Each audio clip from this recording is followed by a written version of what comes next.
Hello students, welcome back. Today's our fifth lecture in Maths 1. We were in chapter number 3 and practice set 3.2. Till previous lecture in practice set 3.3 we have completed question number 1, 2, 3, 4 and 5. Okay.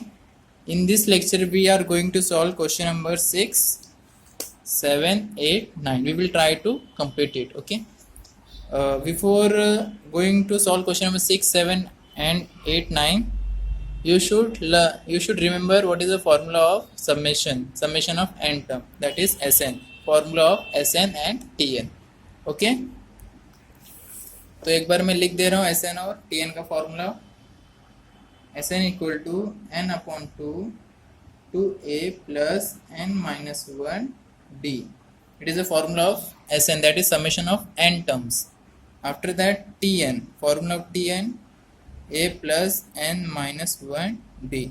ये कब use करते हैं? जब आपको पता करना रहेगा कि इस पोजीशन पे कौन सा नंबर है.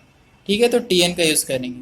अब Sn का यूज मतलब समेशन, मतलब जितने नंबर्स है n तक, n पोजीशन तक जितने नंबर्स है, जीरो स्टार्टिंग फर्स्ट टर्म से लेके n टर्म तक, उनका सम फाइंड करना रहेगा, तो Sn का फॉर्मूला यूज करेंगे. तो जब भी क्वेश्चन में सम ऑफ नंबर्स पूछा रहे तो Sn, और उस पोजीशन पे कौन सा नंबर है कि find the 28 term of this AP, then you have to use this formula. Okay, so let's read out the question number 6. Sum of first 55 terms in an AP is 3300, that is 3300. Find its 28 term.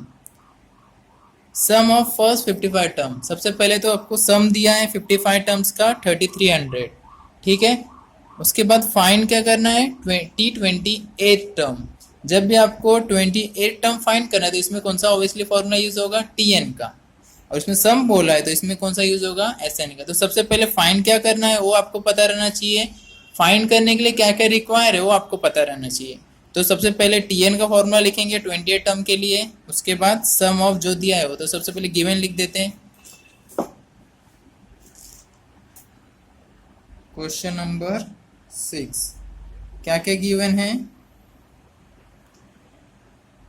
Sum of 55 terms in an AP, मतलब already AP में है. ठीक है, तो 55 terms मतलब S55 आपको given है. कितना है? 3300. ठीक है. Find its T28 term. ठीक है, तो टू फाइंड लिखोगे, क्या फाइंड करना है? T28 equal to what. ठीक है, ये आपको फाइंड करना है. तो सिंपली कौन कौन से फॉर्मूला यूज होंगे वो लिख दो. फॉर्मूलाज टू बी यूज, ये मैं लिख रहा हूँ. ठीक है, आप लोग को याद करने के लिए. Sn का फॉर्मूला और Tn का फॉर्मूला. Sn का formula n upon 2a plus n minus 1 d. Tn का formula a plus n minus 1 d. Simple से फॉर्मूलाज है दोनों, याद कर लो. ये फॉर्मूला हम लोग यूज करने वाले हैं. उसके बाद आते हैं सोल्यूशन पे. सोल्यूशन क्या बनेगा? सबसे पहले फाइंड क्या करना है? 28. तो T28 equal to a plus n minus 1 d. ठीक है, ये किसका वैल्यू? n का. तो T28 will be equal to a plus n के जगह पे क्या रखेंगे? 28 माइनस 1 इंटू डी. ए और डी का वैल्यू अपने को पता है क्या? नहीं. ठीक है, उसके बाद a plus 28 minus 1 27 into D. T28 हमें T28 टर्म फाइंड करना है. उसके लिए किस किस के वैल्यूज? दो अननोन है, देखो, एक a है एक d है, तो दोनों के वैल्यूज हमको फाइंड करने. तो सबसे पहले इसको इक्वेशन नंबर 1 दे दो. ठीक है, तो इक्वेशन नंबर 1 दे दिया हम लोग. इसको a और d फाइंड करना है. अभी a और d इसमें तो मिलेगा नहीं, तो और क्या दिया था क्वेश्चन में? S55 दिया है आपको. S55, फिर Sn का फॉर्मूला यूज करो. S55 बोला है मतलब n का वैल्यू इसमें क्या हो जाएगा? S55 है ना, तो n का वैल्यू कितना हो जाएगा? 55. तो सिंपली Sn का फॉर्मूला यूज करो. n upon 2a plus n minus 1 into d. ठीक है, तो n का वैल्यू कितना है? S55 है, मतलब n का वैल्यू 55 है इसमें. ठीक है, 55 अपॉन 2 a का वैल्यू पता है क्या? नहीं. एन का वैल्यू कितना है 55 -1 इंटू डी, इतना याद रखना। T28 टर्म बोला है तो इसमें n का वैल्यू दूसरा है, क्यों कि T28 टर्म बोला है मतलब n का वैल्यू 28 होगा। इसमें S55 है मतलब सम ऑफ 55 टर्म्स दिया है, ठीक है, तो उसमें n का वैल्यू 55 हो जाएगा। सिंपली से इक्वेशन को सॉल्व करो। S55 कितना दिया है 3300 55/2 2a प्लस 55 -1 54d, ठीक है। अभी 2 को यहाँ लेके चले जाओ, इधर डिवाइड कर रहे हैं, यहाँ जाके मल्टीप्लाई करेगा इक्वल टू के उस साइड, ठीक है। 55 यहाँ पर मल्टीप्लाई कर रहा है, इक्वल टू के उस साइड जाके डिवाइड करेगा। बचा क्या यहाँ पर 2a प्लस 54 इंटू डी, इसको कैंसिल आउट करो। 11 5 ज़ा 55, 11 3 ज़ा 33, 2 0 रिमेन है, उसको ऊपर नोट कर लो। उसके बाद 5 1 ज़ा 5, 5 6 ज़ा 30, 1 0 बचा, इसको लिख लो। क्या इधर बचा 60 into 2 equal to 2a plus 54 into d, ठीक है। उसके बाद 62 इंटू 2, 60 इंटू 2 कितना आएगा 120 equal to 2a plus 54 into d. इसको 2 से डिवाइड करो इस होल इक्वेशन को, ठीक है। क्यों कर रहे हैं ये आपको बाद में पता चलेगा, पहले डिवाइड करो। इसको डिवाइड करेंगे टोटल 2 से तो इधर भी 2 आएगा, इधर भी 2 आएगा, ठीक है। तो कितना आएगा 2 से डिवाइड करने के बाद 60, इसको स्प्लिट हो जाएगा 2a, इधर भी डिवाइड होगा, इधर भी डिवाइड होगा, 2 2 कैंसिल, ये कितना आएगा 2 2 ज़ा 4, 1 बचा, 2 7 ज़ा 14, तो इधर कितना आएगा a बचा प्लस 27 इंटू डी, कितना है 60, ठीक है। आप लोग ये कहीं और देख रहे हो a प्लस 27d, हाँ इक्वेशन नंबर 1 में a प्लस 27d के बदले क्या है T28, ठीक है। इसके बदले हम लोग ये डायरेक्टली लिख सकते हैं, क्यों, क्योंकि T28 का वैल्यू a और d के टर्म में क्या हमारे पास a प्लस 27 इंटू डी, ठीक है। तो a प्लस 27 इंटू डी इधर भी है, a प्लस 27 इंटू डी इधर भी है, ठीक है। इसका वैल्यू कितना है 60। तो इक्वेशन 1 में देखो आप लोग, इक्वेशन 1 क्या है T28 equal to a plus 27d, ठीक है। और इसको इक्वेशन 2 दे दो, और इक्वेशन 2 क्या है हमारा 60 equal to a plus 27d, ठीक है। a प्लस 27d का वैल्यू कितना आया 60, तो इक्वेशन 1 में पुट कर दो a प्लस 27d का वैल्यू कितना है 60, इक्वेशन 1 में इसके पे क्या रखेंगे 60, कितना आएगा T28, तो T28 टर्म का वैल्यू कितना है 60।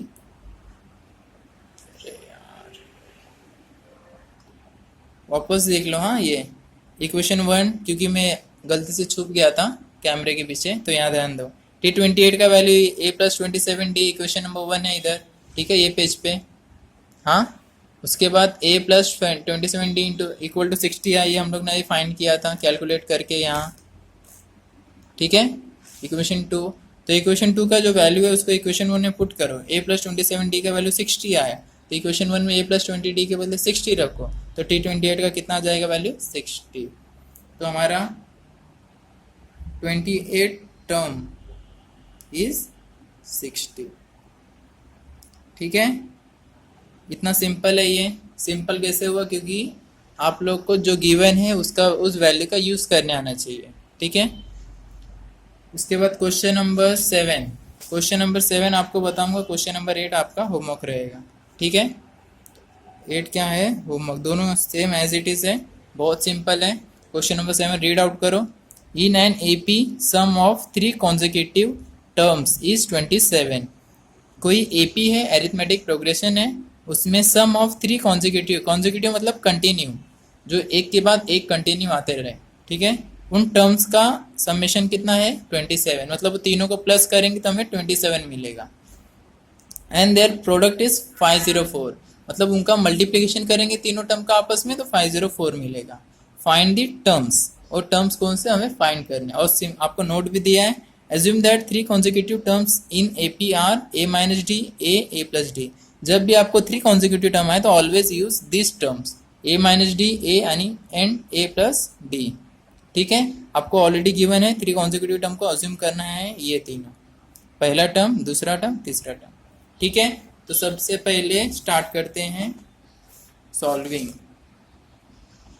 क्वेश्चन 7, गिवन क्या क्या है, सबसे पहले ओ लिखेंगे। गिवन क्या क्या है, सम ऑफ 3 कॉन्जिक्यूटिव टर्म्स कितना है, equal to 27 and product of, ये वापस नीचे कॉपी कर लेना, कितना है 504। दो वैल्यूज आपको गिवन है क्वेश्चन में। ठीक है, उसके बाद लेट्स अज्यूम, क्या अज्यूम करना है, 3 कॉन्जिक्यूटिव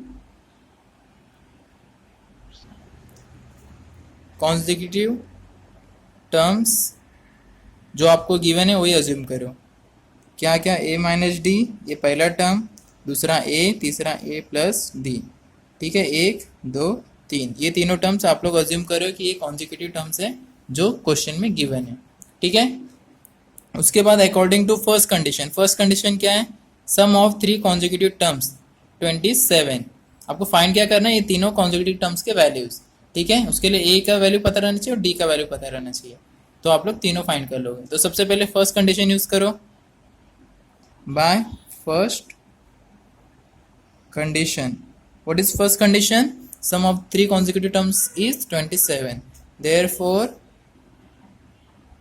ए माइनस डी पहला टर्म प्लस दूसरा टर्म प्लस तीसरा term, third term, will be equal to 27। क्यों, क्योंकि ये ऑलरेडी क्वेश्चन में गिवन है। हाँ, उसके बाद तीनों को ब्रैकेट हटा दो, a minus d plus a plus d equal to 27। अभी plus d minus d plus d cancel हो जाएगा, बचा क्या, ए, तो 1a 1a 1a। ठीक है, तीनों के वेरिएबल सेम है, ए है, तो 1 1 1, कितने ए हो जाएंगे, 3a, will be equal to 27। ठीक है, तो 3a इक्वल टू 27, तो a का वैल्यू कितना आएगा, 27। 3 इधर मल्टीप्लीकेशन करा, इक्वल टू के साइड आके डिवाइड करें, कितना आएगा 9, तो a का वैल्यू कितना आ जाएगा 9। ठीक है, ये पहला कंडीशन से हमें a का वैल्यू फाइंड हो गया। उसके बाद सेकंड कंडीशन यूज करते हैं, बाय सेकंड कंडीशन। ठीक है, सेकंड कंडीशन क्या है, product of 3 consecutive terms is 504। Product मतलब जहां हम लोग ऐड किए थे उधर ही सिंपली क्या करोगे, मल्टीप्लीकेशन। तो क्या आएगा, a minus d into second term क्या है ए, तीसरा टर्म क्या है a plus d, will be equal to 27। इसमें आपको किस किस के वैल्यूज पता है उसके सिंपली पुट कर दो, लेकिन सबसे पहले एक काम कर लो, ये और ये आप लोग को पता है दोनों का मल्टीप्लिकेशन क्या आता है, a minus d a plus d. जब भी आपको a minus b a plus b, ये फॉर्मूला याद रहेगा। जब भी दो ऐसे नंबर्स मिलेंगे जो सेम है लेकिन एक बार प्लस में एक बार माइनस में मल्टीप्लिकेशन, तो उनका फॉर्मूला क्या बनता है, ए स्क्वायर माइनस बी स्क्वायर। ठीक है, तो इस और इस टर्म के बदले क्या लिखूंगा मैं, सिंपली ए स्क्वायर माइनस डी स्क्वायर, इधर क्या बचा फिर इंटू ए इक्वल टू 27। ठीक है, अभी इसमें से आपको किस किस की वैल्यू पता है, ए का, ए इक्वल टू कितना है 9, तो जहाँ जहाँ ए रहेगा वहाँ क्या रखोगे 9। ए स्क्वायर है मतलब 9 का square minus d square into 9 equal to 27। ठीक है, तो 9 का स्क्वायर कितना होगा 81 minus d square into 9 equal to 27। ठीक है, 81 माइनस डी स्क्वायर, 9 इधर मल्टीप्लाई कर रहा है, इक्वल टू के उस साइड जाके क्या करेगा, डिवाइड करेगा। ठीक है, 9 1 जा 9, 9 3 जा 27। ओके, इधर एक रॉन्ग कर लिया हम लोग, तो तीनों का मल्टीप्लिकेशन कितना है 27 नहीं है, कितना है 504 है। ठीक है, 504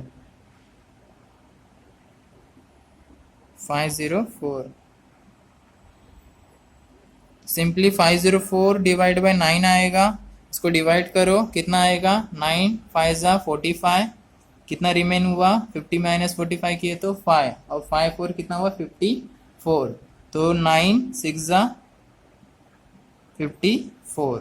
ठीक है, तो ये कैंसिल हो गया, 56 मिला, 81 माइनस डी स्क्वायर। तो 81 माइनस डी स्क्वायर का वैल्यू कितना आया 56। क्यों? क्योंकि 504 अपॉन 9 किए तो हम लोग को 56 मिला। अभी डी स्क्वायर माइनस में इक्वल टू की साइड लेके जाओ, डी स्क्वायर इक्वल टू की साइड जाएगा, क्या होगा प्लस डी स्क्वायर हो जाएगा। 56 इधर प्लस में, इसको इक्वल टू की साइड लेके आओ, क्या हो जाएगा प्लस में तो माइनस में हो जाएगा, इक्वल टू डी स्क्वायर। तो डी स्क्वायर का वैल्यू कितना आएगा, इसको इससे माइनस करो 25 आएगा। ठीक है, इसको इससे माइनस करोगे आपको 25 मिलेगा। ओके, तो डी स्क्वायर है 25, हम लोग को किसका वैल्यू चाहिए डी का, तो क्या करेंगे टेकिंग स्क्वायर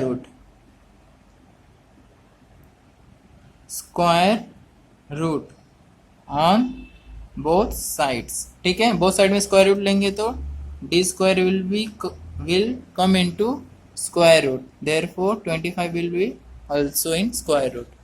ठीक है, तो डी स्क्वायर है, कोई भी नंबर दो बार है मतलब एक बार बाहर रहेगा। 25 का स्क्वायर रूट कितना होता है 5, तो डी का वैल्यू कितना आएगा 5। तो ए का वैल्यू कितना है 9, डी का वैल्यू कितना है 5, और तीनों टर्म्स क्या है ये ए माइनस डी, ए और ए प्लस डी। सिंपली इसके बाद क्या करोगे आप लोग, तो 3 टर्म्स को पहले लिख लो। फर्स्ट टर्म क्या है a minus D, second term क्या है a, थर्ड टर्म क्या है a प्लस डी। तो सिंपली a और d का वैल्यू क्या मिला, a का वैल्यू 9 मिला और d का वैल्यू कितना मिला 5। तो फर्स्ट टर्म क्या होगा, a का वैल्यू कितना है 9 माइनस d क्या है 5, 9 माइनस डी, 9 माइनस 5 कितना होगा 4। ठीक है, तो फर्स्ट टर्म क्या आएगा 4, सेकेंड टर्म क्या है सिर्फ a, तो a का वैल्यू कितना है 9, तो सेकेंड टर्म क्या आएगा 9। थर्ड टर्म क्या है a प्लस डी, a का वैल्यू कितना है 9 प्लस डी का वैल्यू कितना है 5, 9 प्लस 5 14। तो वो 3 कॉन्जिक्यूटिव टर्म्स क्या रहेंगे, therefore the 3 consecutive terms are, first term पहले लिखो 4 comma second term 9, third term 14। तो 3 कॉन्जिक्यूटिव टर्म्स क्या है 4, 9 एंड 14। समझे, इजी है ना। सिंपली आप लोग को अज्यूम करना रहेगा a माइनस डी, a और a plus D 3 consecutive terms है। ठीक है, आप लोगों को क्वेश्चन में भी ऑलरेडी हिंट दिया हुआ था। ओके, तो क्वेश्चन नंबर 7 8 में इतना ही था, सॉरी 7 में, 8 आपको एज इट इज करना है। सिंपली 8 में आपको 3 कॉन्जिक्यूटिव टर्म्स के बदले 4 कॉन्जिक्यूटिव टर्म्स गिवन है। ठीक है, 4 consecutive terms in an AP whose sum of third and fourth term is 14। मतलब सिंपली आपको पहले सबका चारों का सम करना है, 1 2 3 4, चारों का सम करोगे तो आप लोगों को a का वैल्यू मिलेगा। ठीक है, a का वैल्यू इधर से मिल जाएगा। उसके बाद थर्ड और फोर्थ टर्म, थर्ड टर्म ये है, फोर्थ टर्म ये दोनों को सिंपली ऐड करना है, ऐड करने के इक्वल टू 14 मिलेगा। इसमें आपको इस इक्वेशन से a का वैल्यू मिल जाएगा, उसको थर्ड और फोर्थ टर्म में ऐड करते समय a का वैल्यू पुट करोगे तो आपको d का वैल्यू मिल जाएगा। सिंपली a और d का वैल्यू मिलने के बाद first second third fourth term आप लोग फाइंड कर सकते हो। ओके, तो क्वेश्चन नंबर 8 आपको होमवर्क रहेगा, खुद से ट्राई करो।